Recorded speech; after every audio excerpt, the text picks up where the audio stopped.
Let's get it, baby. The Shift, episode 101. We are back. We are back, Earnshaw. What's up, brother? Yo, you gonna go get a snack this time? This episode? Yo, you know it's no fine. snacks on this one. I know.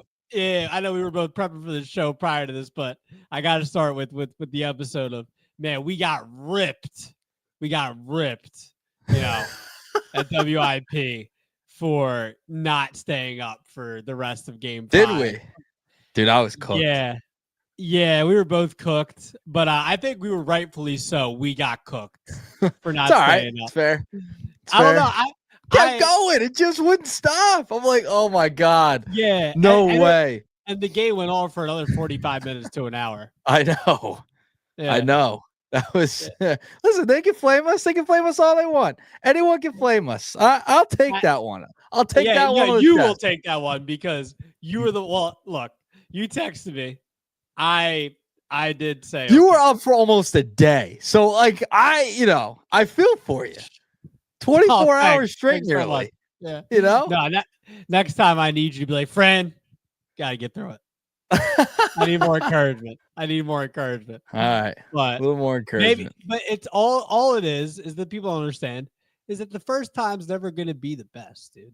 Let's be real. Is it true? Well, in some cases. You also didn't think it was gonna be like 15 freaking innings.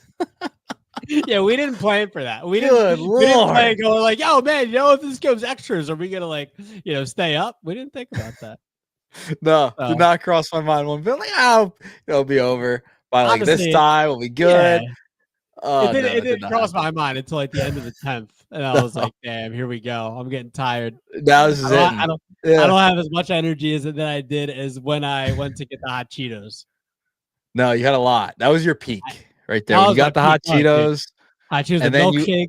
Yeah, and it was over. And then you got your tortellini pasta from. I did. I got my pasta. It was great.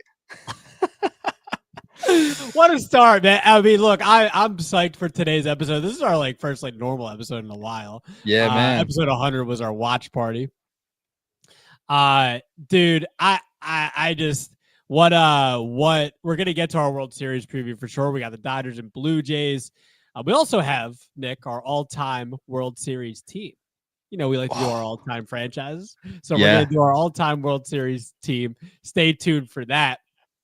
But where we must start, Nick, is Game 7, ALCS last night. The series has been so unpredictable, just the way it's gone. Seattle took the first two in Toronto. Seattle then loses the next two, in Seattle to Toronto. And the way the series goes to where, okay, we're in a Game 7, Blue Jays at home. I edged the Blue Jays at home just because they were at home. Yeah. But I wasn't going to be, I will, going into the game, Nick, I was like, okay, this is honestly, for the most part, it's a toss-up just the way the series is gone. Seattle was my pick to get to the World Series. And, just going into that 7th game, Nick, it was really tough, I think, to know who was going to win that game. And the way that it played out, where Seattle, they get up early. You get big homers from J-Rod and Cal Raleigh, and Cal has been unbelievably clutch all season long for them. Yep. They were hoping that they would get it to him in the 9th inning. Fortunately, they couldn't. And that George Springer home run, I mean, what more can you say about George Springer? I mean, from his days with the Astros to his days now with the Blue Jays, I would say it's like him, and we're going to get somebody else in this series too, Kike Hernandez, two guys that are really big postseason monsters, Nick, and George Springer. I mean, we could debate it. That's right out there with Joey Bats. I mean, I think this might be big. It's bigger, right? It's bigger than Joey Bats. Yeah, I think the Joey Bats one's iconic. It's iconic because of the bat flip. This is iconic. This is going to be iconic because of the moment. Yeah, I mean, this is obviously Joe Carter's bigger, but I mean, George Springer. That's one of the biggest postseason home runs in Blue Jays history. One of the biggest ones, and in recent memory too. So, just take me thoughts, Nick, about Blue Jays winning. last night. Had an all-time Game 7 too. I felt like in recent memory as well. Yeah. So just give me your kind of general thoughts on what happened last night. Yeah, and it sparks the conversation about analytics again too, right? Wu getting taken out, and then boom, Springer out of there, gone. I mean, that's an all-time home run. It just seems like Blue Jays players have a knack for hitting the big home run. You mentioned it, Joe Carter, Joey Bats, now George Springer, 3 iconic home runs in the franchise's history. Got to feel for the Mariners fans, man. They're up 2-0, right? Like they had this series in their favor for a while here, and can't win it in Toronto. I saw somebody put out a video of the decibel levels like 110 when he hit that home run. That place was going nuts. George Springer again with another big postseason moment. And this will get into the storylines, right? Like, have the Blue Jays gotten that big time player? They've kind of lost out on some of those players, right? That they thought they were in on, they never got, and they finally get to a World Series from some of their homegrown guys. They get these other pieces of really good players, but maybe not superstar level, right? So listen, that was a great Game 7. I mean, there's no better 2 words in sports than Game 7, and that one lived up to it. You just felt deflated if you were the Mariners after that home run, and it was just a rough AB by Julio Rodriguez last night. I just a rough one to end the game on, to say the least, because the way it ended, not one pitch was a strike. Like, the entire location from Jeff Hoffman, former Philadelphia Philly, closing it out for the Toronto Blue Jays. Not one of those pitches was a strike. None of them were in the zone. So the fact that he could not get Cal Raleigh up to the plate, that's going to haunt Mariners fans for a long time. Like, that's baseball. It's the 7th inning, bottom of the 7th. They still had 2 more chances to tie it up, and it was only a 1-run game, right? But all the momentum swung after that, and it was all on the Blue Jays side. They had a couple of chances to add and extend that lead, but were unable to. Toronto was. But the Mariners just were deflated after that. And watching Rodriguez in that at bat, man, and you could see post game just on their faces. Everybody was interviewed, like tears coming down their faces. You heard, I think it was confirmed it was Rodriguez yelling in the background of one of the interviews. So a lot of emotion. That's a tough way to go out, man. Tough way to end your season that way, especially when you're up 2-0. Rough. There, first 2 in Seattle. Yeah, I mean that's the closest they ever were. To get into the World Series. I mean, look, this wasn't as good as the Mariners rotation can be. It can be at when they're at their best, the best rotation in baseball. The Blue Jays rotation can be good too. This series was about the offenses of both teams. And I mean, really what it came down to is that it's which team was going to have the bigger moment to me. Like when the and honestly, like the Mariners, like didn't shy away from that. Like they got it from guys like Polanco. They got it from guys like Raleigh. It's just the Blue Jays did it when they needed it the most, as late as it could get in the series, in the bottom of the 7th inning when George Springer did it. That's what it was about.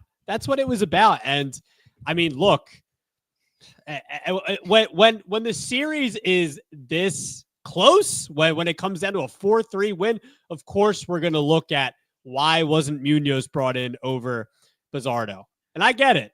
Like at that time, like, why don't you go to your best reliever? Why don't you go to your best reliever at that point? Bizardo's a good reliever too, but why don't you go to Munoz? So I can totally understand it. But also, like, who knows? Maybe Springer was going to hit a 3-run homer off Munoz too. I don't know. We'll never know. Well, we do this a lot of times after games, after series. We always second guess. It happens. And sometimes, managers make what we think is the wrong decision and it works out and they look smart. And we were like, hey, who are we to question this guy?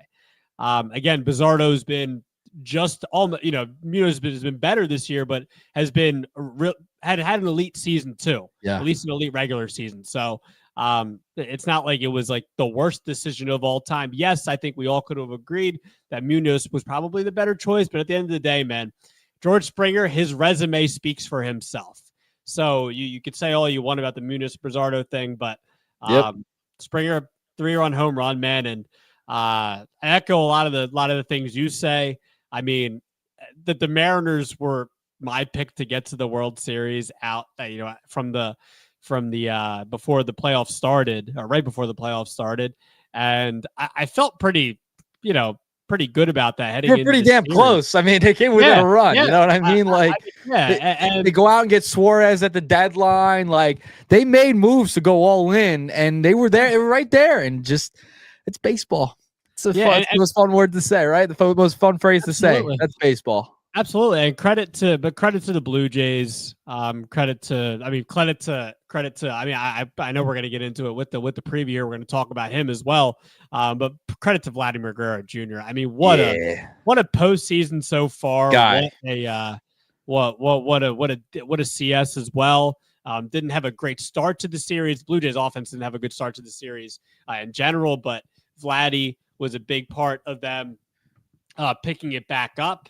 And I mean, you can't say enough great things about Vladdy. And remember beginning of the year. Remember the Cole contract situation. Was he going to come back? Was he going to resign? Remember the whole thing? That was a big topic early on the season.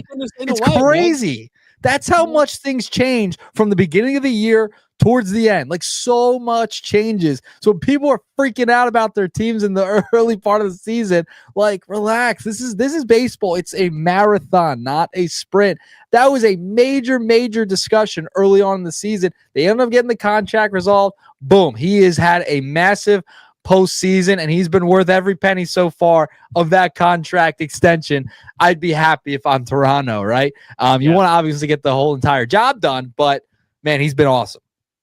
Yeah, and I just want to go back real quick because I know we're going to talk about the Blue Jays some more in the World Series. Yeah. I mean, just I think this was seriously, I think this was a huge missed opportunity for Seattle. Like, huge. Yeah. I mean, Suarez can be a free agent. Josh Naylor, who I think they would like to re-sign him, but he's also a free agent.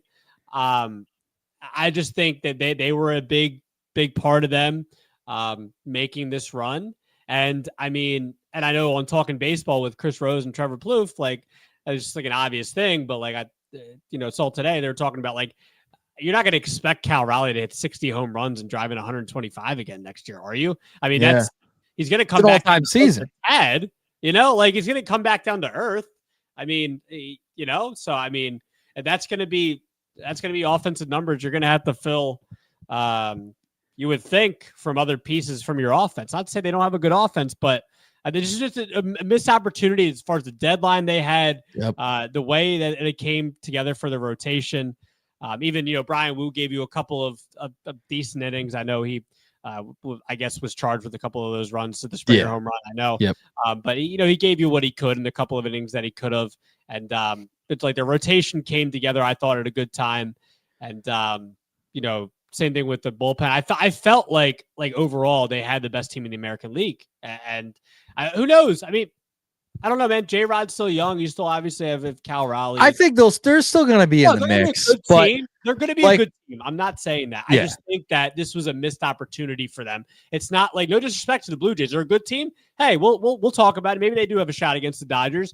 But Seattle, this was a missed opportunity, man. Yeah. Like, there's no super huge juggernaut over there. There's not a super big one. So that's all I'm saying. So it was a big missed opportunity for Seattle. No, they'll be in the mix. And you mentioned a couple of the free agents. Like, they go after Suarez. That's a big bat at the deadline they get from Arizona.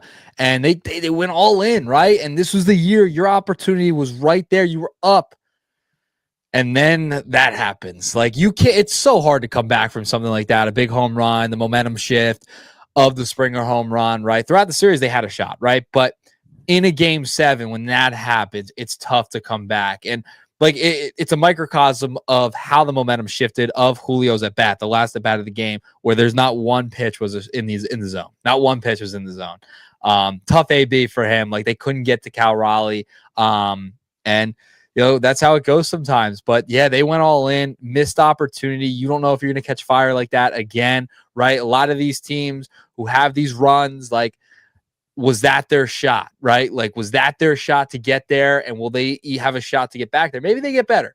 But I mean, this was a really good team. They were really deep, and man, they're going to probably lose some pieces in free agency. How do they respond? Are you going to get that type of season out of Cal Raleigh again?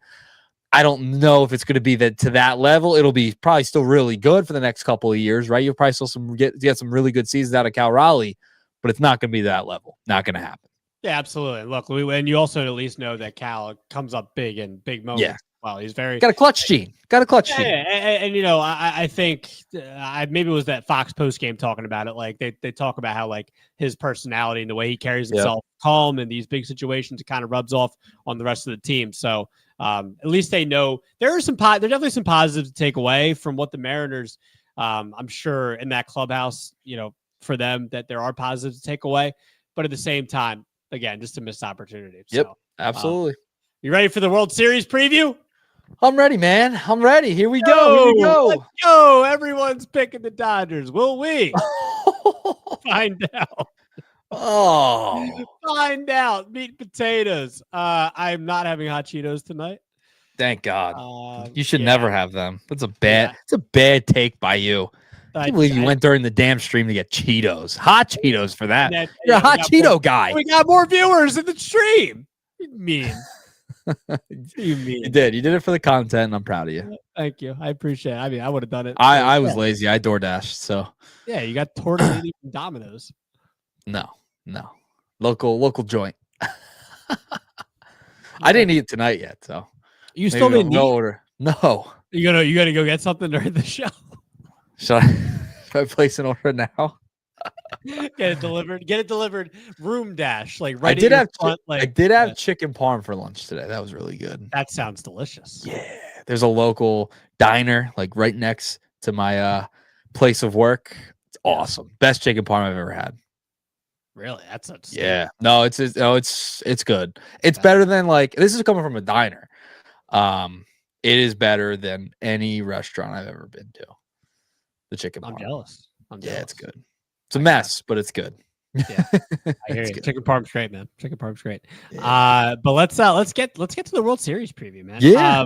We'll do our storylines here. We'll get into X factors, and then we will give our predictions. Is one of us picking the Blue Jays? I don't know. Or both of us picking the Blue Jays? Both of us picking the Dodgers or the Blue. Who knows? I don't know. All right, let's get into storylines. Yep. First, Nick. Let's go 2 storylines each, and I would like you to start. Give me 2 storylines you are looking forward to in this series. All right, I'm going to shout out Thomas Harrison from his article today in Major League Baseball on MLB.com. I totally forgot about this.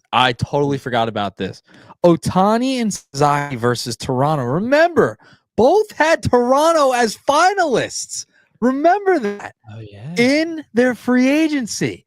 So this is what my point was earlier to start the show. I kind of teased it a little bit.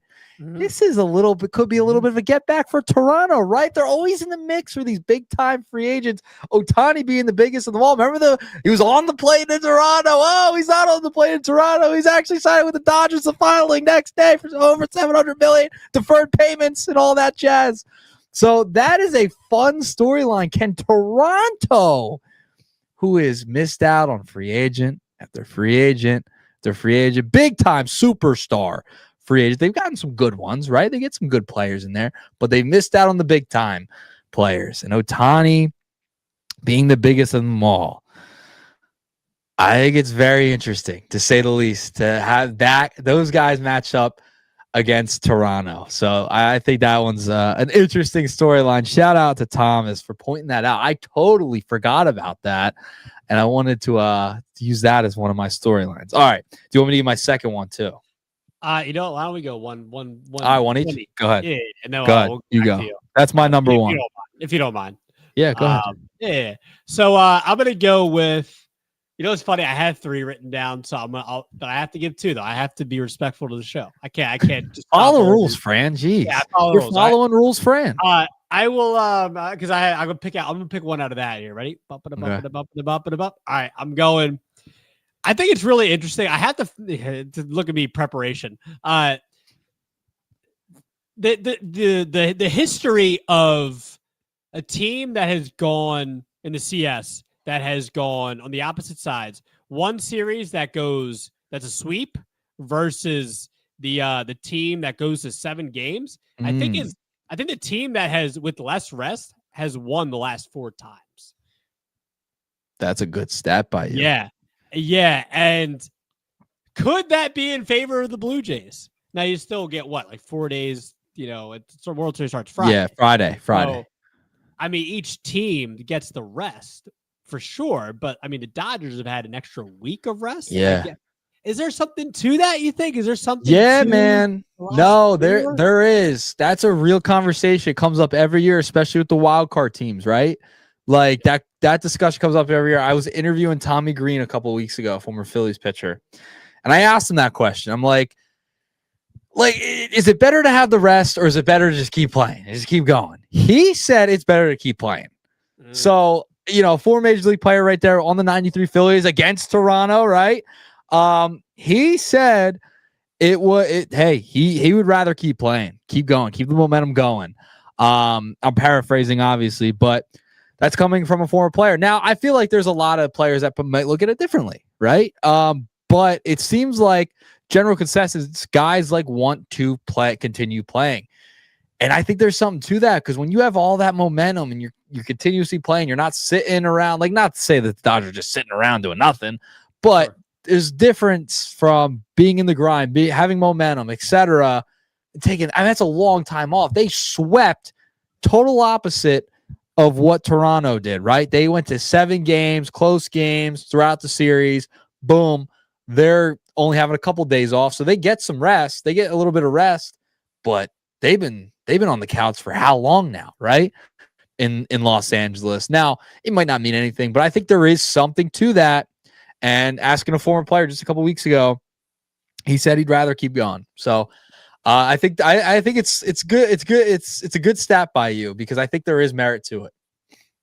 Yeah, I think that's really interesting insight that you talked to Tommy Green about that, and that's what he said. So the exact thing, by the way, it's in the previous 4 instances, the team that played the 7-game series won the World Series. I forget what teams it was. It was posted somewhere on Twitter earlier, but that's my first storyline. Give me another one. All right. So I think this is a big deal. That Donnie Baseball could get his first World Series win after all those years. One postseason berth with the New York Yankees. A part of those Yankee teams that didn't win, couldn't win, right? They made fun of it in Seinfeld all the time. He's manager of the Dodgers, manager of the Marlins. Now as a bench coach, I believe his 4th year with the Toronto Blue Jays. He gets a taste of this World Series. Pretty cool, especially against his former team that he managed. I thought that was very interesting. Guy just hasn't gotten over the hump, right? Finally gets a taste of the World Series here. Could he bring home the hardware this time, right? Especially with all those years that he missed out. So Donnie Baseball, first World Series, could it happen? I think that's it's a smaller storyline in the grand scheme of things. Obviously, he's not playing, but in the history of the game, Don being an important part of Major League Baseball history, I think that's pretty fascinating. I like it. I like it a lot. So my second one, someone that was just announced, and he said, "I'm good to play." He's coming off injury, but I think it's an important piece for the Blue Jays offense because they're going to need it against the way the Dodgers starting pitching is going, and the way just look, they're going to need it. They're going to end up trying to match up with the Dodgers offense as well. Yeah, Bo Bichette's back for the Blue Jays. He said he's good to go. Not exactly sure how, but not exactly sure how it's going to go. But I'm pretty sure he's good to go, according to him. According to him, they've talked to him, and he's good to go. So, look, Vladdy can't do it all by himself. Addison Barger can't do it all by himself. These guys can't do it. They're going to need. Look, the Blue Jays offense has been great all year, and Bo Bichette, when healthy, was a part of that. Was he not? So So, 840 OPS this year, almost 20 home runs, hit 311, like had a really good year offensively. And the Blue Jays offense, look, if he's able to be back and, be as healthy as possible, obviously probably won't be 100%, but at least healthy enough to play. I think if Bo can come back and, give and be the player that he's been for Toronto, I won't say too much in the past because there were a couple of years there where he wasn't playing well, specifically last year. But this year, if he can come back and be the good Bo Bichette that we know, I think that's key for Toronto's offense. I love it. So it's funny. I used Bo as one of my X factors. That was my number one X factor. Number one X factor. So I guess we could transition. Yeah, that's my number one X factor in this series. Yeah, let's transition X factors because give me go. Yeah, I want to bounce off the Bo Bichette thing. Yeah, man. I mean, listen, he had that collision against the New York Yankees on September 6th. That'll be his first time. John Schneider, manager of the Blue Jays, said, quote, if I have it up right here somewhere, it is here. He has made significant progress in his rehab. So, I mean, I don't know how much that means, right? Like, is he going to be 80%, 75%? Because nobody's 100% at this time of the season after 162 plus. So where is he at? So that's a good sign if you're a Blue Jays fan, right?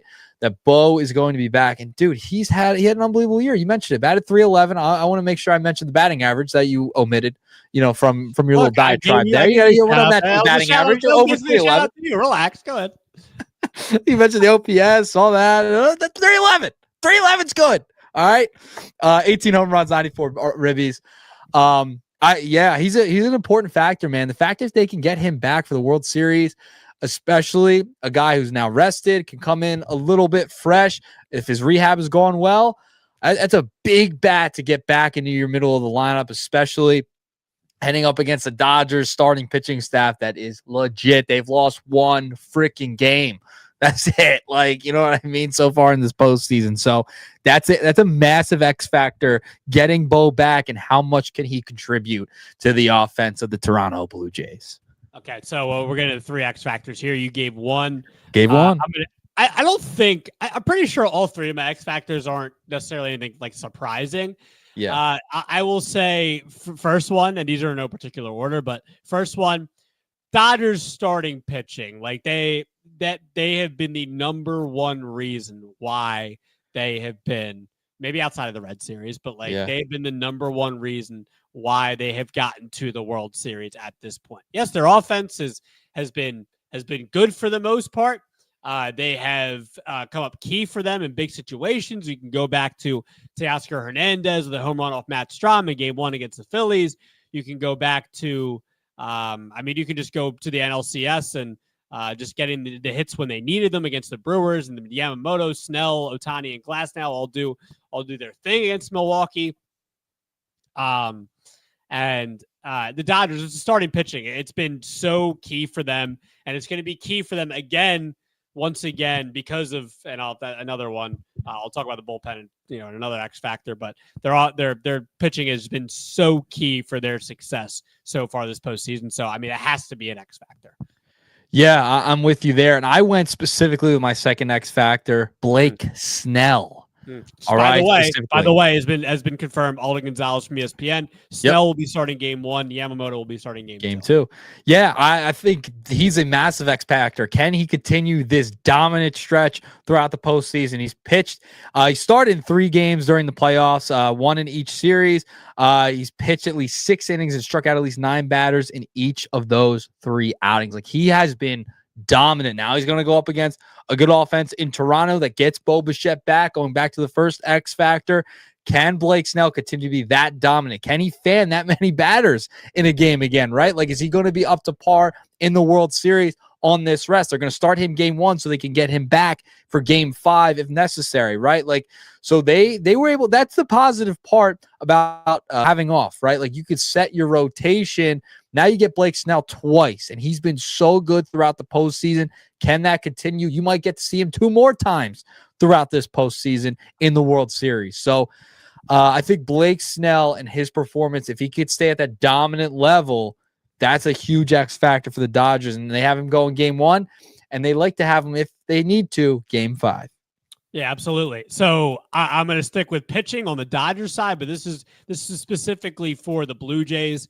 I mean, they got to get into the Dodgers bullpen, man. Yeah, I got that as my final X factor too. Let's do it. Screw you. Look, smart guys. We're smart guys over here. Hey, now you're pandering. He's pandering. We can talk about this more then. I mean, yeah, it's huge. This was one of my, when I was doing the Philly, when I do a Phillies podcast, when I was going in to do the podcast, one of my X factors for the Phillies was to get in the Dodgers bullpen. Yep. And it's the same here. It was probably the same for the Brewers. It was and it's the same here for the Toronto Blue Jays. It's obvious. Can they get into the Dodgers bullpen? I don't know. Maybe this is the time they crack. I mean, they're going to need those guys, Snell, Yamamoto. Maybe they don't need to have. I mean, maybe Yamamoto doesn't need to have a complete game, but they're going to need Snell, Yamamoto, these guys to get you into the 7th inning or later. Just because.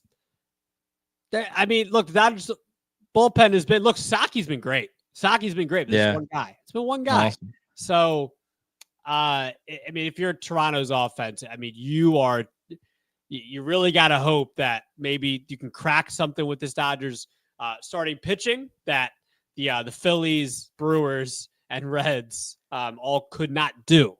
And that's something you got to figure out. You got the whole week to figure it out. So, but you also have the series as well. Yeah. But you have the off week here, and that's what they're going to do their best to do. They're going to say, how can we attack Snell, Yamamoto, these guys to get into that bullpen. So yeah, I mean, listen, the Brewers had 14 hits on 119 at bats. That's good for a $118 batting average. I love my batting average stat. That's filthy. That's gross from the Dodgers starting pitching. I mean, listen, the fact they've been able to go deep into ball games, they can piggyback guys if they need to. They've just been so dominant, man. I mean, Sasaki, who's usually a starter, coming in to close things out, just utterly dominant. Glasnow has been good when they needed him. Yamamoto, dominant. Like I mentioned, Blake Snell, Ohtani, he's been really good, right? They've let him go. They've let him. There's no pitch limit on him. They're letting him rock, right? So you got to get into that bullpen early on, and it just doesn't seem like there's any sign of this pitching staff slowing down, other than maybe having too much time off, right? Like, is that the one thing that could slow them down? I don't know. But maybe that's something. If you are Toronto, getting Bo back is a massive X factor, because you need to hit these starters early. You need to drive their pitch counts up early to get to that bullpen. Because if you can get in there, they got a shot. And they got a shot to extend the series. So, I'm totally with you. You get in that bullpen. Don't let those guys get in the groove. The Blake Snells, the Yamamotos, the Otanis of the world. Don't let them get in the groove early, because they do. They're gonna keep that pitch count low. They're gonna induce ground ball outs when they need to, and they'll be just fine. So you need to find a way to get in that bullpen and jump on them early. You can't have a George Springer moment against the Dodgers. That can't happen. You can't let it get down 3-1, because the Dodgers will keep it right there at 3-1. They will. And I mean, if you're Toronto, look at that tape from what the Phillies did to Yamamoto, early on in that game. Yeah. 3.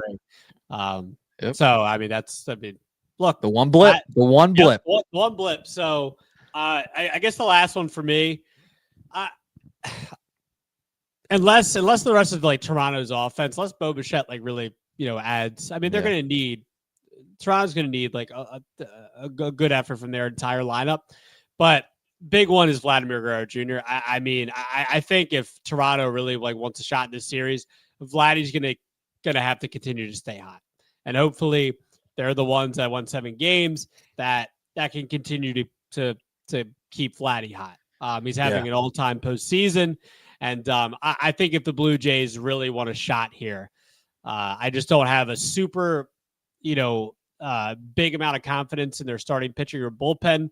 And maybe they'll prove me wrong, but Vladdy Jr. is gonna have to continue to be himself that he's been the last couple of weeks. So Vladdy's my last X factor. I love it. Did you see the video of him when he was younger, like running around and then like kind of panning? Oh, just I saw it on social media today. It was just absolutely awesome. Just awesome. The fact that you're a young kid now playing in the World Series, pretty cool. It's incredible. Cool. It's awesome.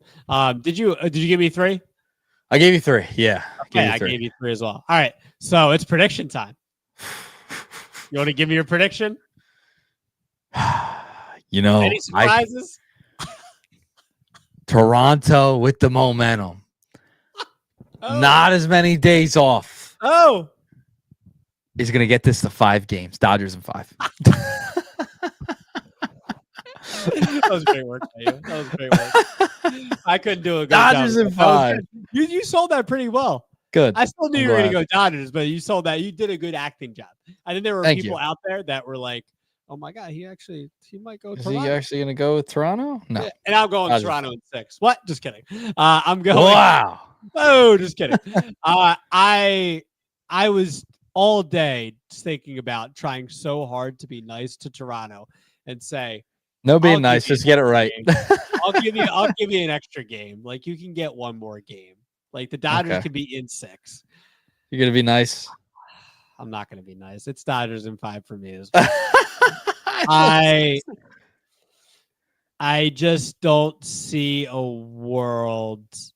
Here's what I'll say. All right. I think the ceiling is Dodgers in 6. The ceiling is like, okay, maybe the Blue Jays get it to 6 because Bo adds a bit more pop to the offense, and maybe they have a few games where the offense just goes off, and maybe they go off against Glass now, something like that. Maybe they go off against one of these. Maybe they get into the bullpen. Maybe one of those starters actually has a blip, like you mentioned. Maybe they have one of those, and the Blue Jays steal a couple. But I think Dodgers starting pitching with that momentum, and I think the Dodgers offense is kind of waiting for a series to kind of explode, and Ohtani's kind of waiting to explode, and he exploded right in that final game. We didn't even talk about that, by the way. I mean, he just had arguably and I actually want to get on your thoughts on this real quick because I was debating this with a few people. So obviously Ohtani, 6 innings, 10 strikeouts, no earned runs, 3 home runs in the NLCS clincher. All-time postseason, I think, sports performance. Yes. If you had to pick one, Don Larson World Series perfect game or Ohtani's NLCS game 4. I did not ask you about this prior to the show, so this is off top for you, but I am curious to know because I put this poll out on Twitter, and I won't tell you the results. Maybe you did see them, maybe you didn't. It's good if you didn't because I want you to not be biased. What if you had to pick? What is more impressive? World Series perfect game by Don Larson or Shohei Ohtani NLCS 6 innings, 10 strikeouts, 3 home runs? Which one's more impressive? Perfect game's so hard to do, man. There's why there's only so many. Only 23 or whatever it is. Yeah, in the history of the game. And you do it on the biggest stage in the world. The fact in a clinching game, he had 10 strikeouts, pitched 6 innings, no runs, shutout, and also hit 3 home runs. I gotta go Ohtani, man. Really? See, I think if he went a complete game or something like that, that would be insane. He still had 10 Ks. I man. know, but like no runs. I know, and he reached base every time. Like he hit 3 home runs and walked. It's incredible. It's incredible. He did both. Like he did both. Like a perfect game. I know. Like that's a tough question. Like, I know. I love what I mean. Like we're all obsessed with what Ohtani does and what he did. Like it was one of. I woke up, man, after I went to bed and I saw he had 2 home runs. I was like, oh my gosh. Yeah. And then I woke up and he had a 3rd one, and I was like, what? Yeah. I was like in and out. I started dozing off during that game, and then I was like, something would happen. Oh, okay. All right, hit another one. Oh my god. You know what I mean? I just think for me, Nick, like it's the World Series. I know. Like I think the fact that he did it in the World Series, the fact that Larson did it in the World Series, perfect game. I just think I don't disagree. I hear you. I just to win the pennant, That's pretty good too. Yeah, I mean, there's not a lot pretty of pressure. good. There wasn't a lot of pressure. I mean, stop. No, the Brewers weren't coming. The Brewers weren't coming back. Listen. It's payroll versus payroll. 350 mil versus 255 mil. There's $100 million difference here in payrolls. Okay, in this World Series, like we know it wasn't a big deal for the Dodgers. You know, checkbooks to the Los Angeles checkbooks, I should say, not the Los Angeles Dodgers. Los Angeles checkbooks. To get to the World Series. We know it wasn't a big deal. That's why, you see their celebration was an absolute disgrace of a celebration on the field. Just my opinion. But still, the fact that he did it in the CS to win the pennant, that's a big deal to me. And the fact that he sucked all postseason and then finally did something. Yeah, I know. Apparently, he was pissed off. He was mad at the critics. So I was like, yeah. You were just due for a big game. Yeah. By the way, 350. But these are two of the top 5 payrolls in baseball. And there's $100 million difference, essentially 95 to be exact. Yeah, because that's freaking crazy. I know. It's insane. It's insane. The Los Angeles deferred payments. Okay, continue. Good work by you. Good work by you. That's still LAD too. Yeah, it is. I know. LAD. That's a good acronym. All right, we're gonna do our all-time World Series team, Nick. It's time for the all-time World Series team. If you follow our Instagram page, you know that we do these all-time World Series teams as well. And if you want to go see some of our other all-time World Series teams or all-time franchises, they're on our IG. I don't even know what you call that. That's not story. Instagram. Yeah, but it's like Instagram page. Yeah, it goes to our page. God, I see another gray going by the second on right there. And it's another gray popping in, Actually, I knew what I was talking about. Clown. By the way, I want to actually, before we get to I apologize. I keep going off track here. How do you feel about my buddy Sincere, right? He's from the Bronx. Yeah. But he roots for the Blue Jays because of Vladdy. How do you feel about that? Is he a Yankee fan? He's not. That's what I'm saying, but he's from the Bronx. I mean, weird? I give him crap for it all the time. I'm like, that's weird. I mean, a little bit. Usually, where you're born is a team you like. But I mean, I know plenty of people that like, a team from a different area. So I don't hate it. It's a little odd, but I just feel like if I was from the Bronx, man, like 27 rings. When did he start liking them? I don't know.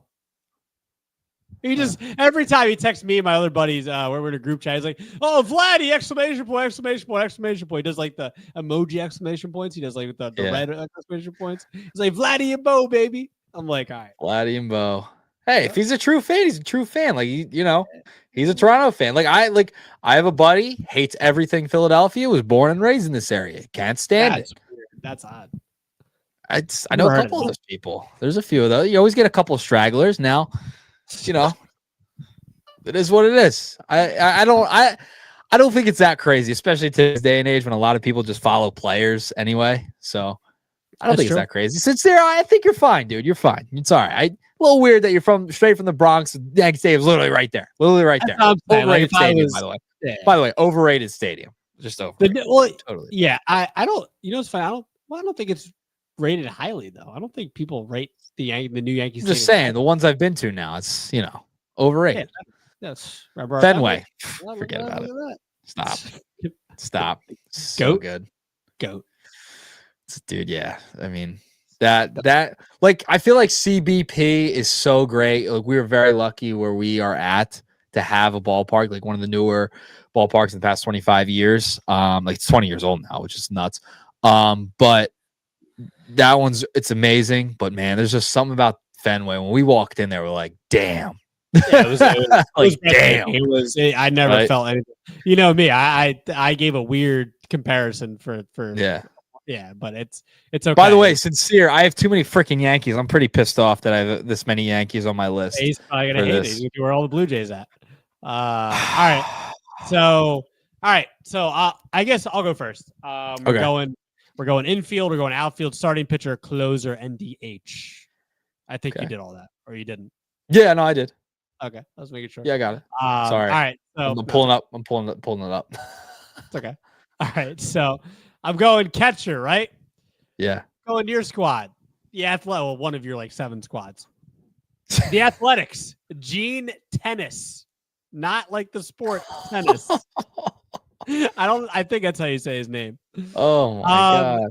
In the 72 World Series, hit 4 of the 5 home runs that the A's hit that series, and drove in 9 of their 16 runs. So I'm going to give Gene Tenace, my catcher. Okay. Maybe a little bit was biased because tennis, but Gene Tenace. Okay. I'm gonna look up the pronunciation of that because I don't want to sound like an idiot. After giving my lineup, first base, going Lou Gehrig, had some incredible numbers in the World Series. Second base, one of the most iconic, I think, walk-off moments in sports, Bill Mazeroski. Okay. For the Pirates, it's the Game 7 walk-off home run in the World Series. I'm going to give Bill Mazeroski my second baseman.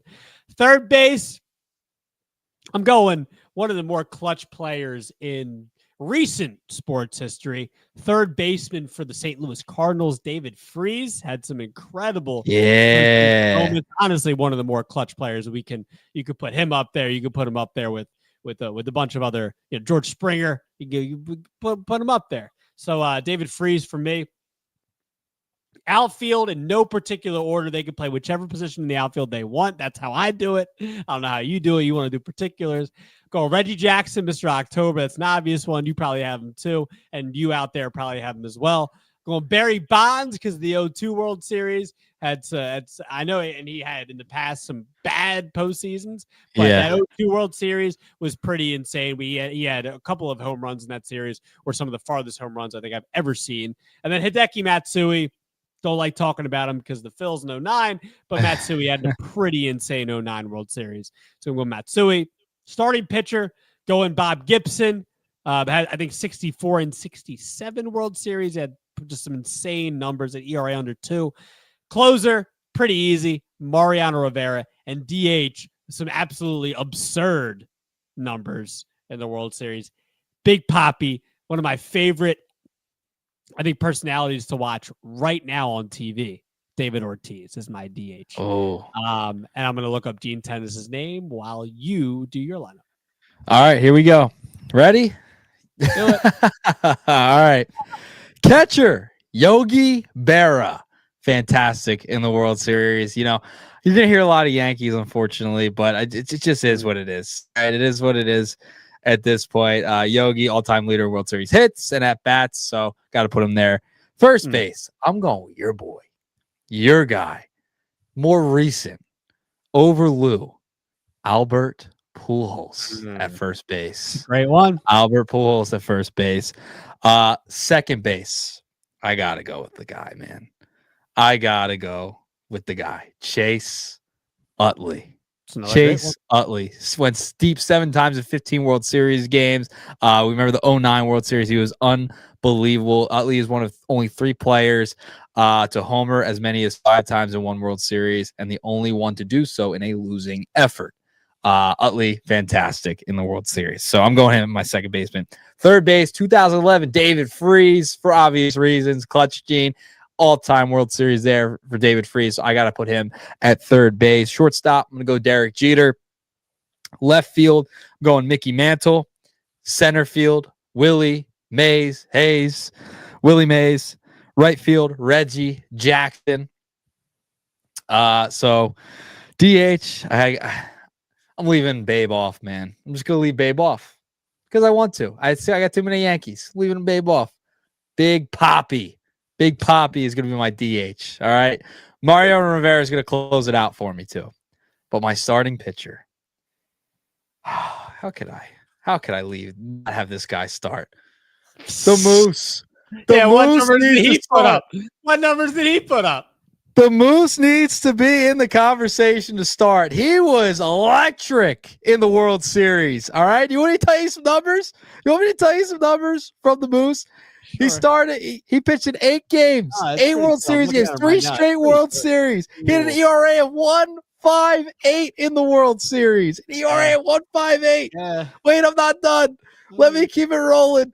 George Moose, 2 out of 3 World Series, was absolutely fantastic. These were with the Athletics. Back-to-back World Series champion. Him with the 1-2 puncher, Lefty Grove in 1929 and 1930.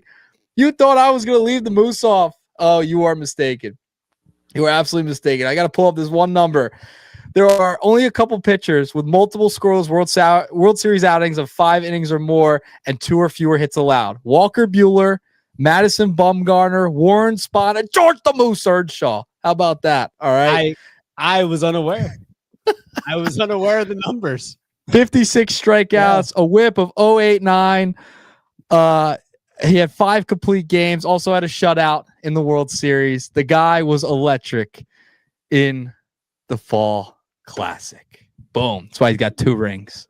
Did you give me a closer, by the way? Did you say I said Mariano Rivera. Yeah, Sorry right. about that. Yeah. By the way, I totally screwed up and didn't give you a shortstop, and I just had to do some quick work real quick. I didn't realize. I was like, wait. I missed it. I was getting my stuff ready because I was waiting for that. I was waiting for that all show. Because you said shortstop, and I was like, oh, wait. That was I was unaware. Jeter's my shortstop. Yeah. Okay. I was unaware that Jorge had those type of the real Moose. Moose. Hey, this is a good argument for him to be the real Moose. I know. I was waiting all show for that. Look, man, I was unaware. I mean, those are incredible numbers. Yeah. Pull up. My phone's about to die, so I can't pull them up right now. But if you go on his baseball reference page, they'll have all his numbers for all the World Series. Yeah, I'm looking at him. 158 ERA and 8 starts, 62 and 2/3 innings. That's nothing to sneeze at, man. That's ice in his veins. That's where I get it from. That's where I get it from. That's where you don't get it from. It must be from the other side. Where I get it from. Runs in the fam.